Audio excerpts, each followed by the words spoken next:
The meeting of the Federal Executive Council was suspended because of the size.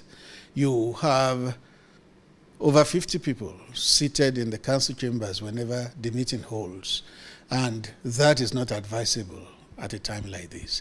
But if there will be a very important decision to be taken, you can always summon the relevant people, 3, 4, or 5, and hold a small meeting and arrive at a decision.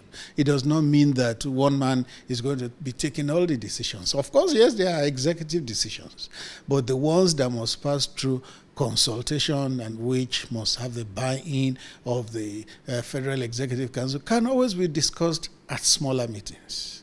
So how will you describe the situation in the State House at the moment regarding presidential activities? Well, things are a bit on a low key. It's not that the State House is shut down, it's just that it's on a low key, just like the rest of the country. The rest of the country is also on low key.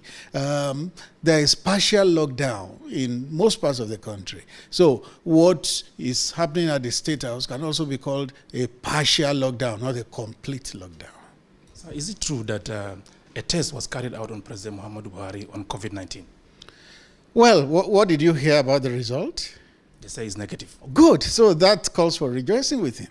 Anybody that does the test and tests negative, we rejoice with that person. And anybody that does it and tests positive, it's not a death sentence. We also would pray along with the person, give the person our goodwill and best wishes, and they will surely come out of it. Even the index case in Nigeria recovered and has been discharged. So God that has shown us mercy thus far will continue to show that mercy. Anybody that tests positive is not a death sentence. They will be attended to, they will be treated, and they will be fine. There have been reports in the media that the presidency has banned some media houses from covering the president. How true is that? Banned is a wrong word. Banned is a wrong word. Anybody that uses that word ban is just operating from a mindset. And you know that Nigerians love conspiracy theories. But this one is no conspiracy at all. And there is no ban. So what really happened? What happened is that in the press gallery, you have about 108 journalists in that single hall. And it goes contrary to the spirit of the times. The times dictate that you don't have too many people congregated in one place. Imagine 108 journalists, and if one of them happens to catch the virus, he spreads it among all the journalists. So we said, for now, let them stay away. Not much is happening for now. Let the journalists stay away, but we picked a certain number, representative of the media. They will come in. If there is anything, they will cover. And those outside will also not miss, because there will be a system in which they can share reports. So ban will be a wrong word. It will be operating from a mindset of conspiracy, and there's no conspiracy here at all. So in situations like this, what other measures has the presidency taken towards containing the spread of COVID-19? In the country generally, you mean? In the State House. In the State House. Of course, you know that when you come into the State House, you have about 3, 4, 5 spots in which your temperature is tested, and you have to sanitize your hand.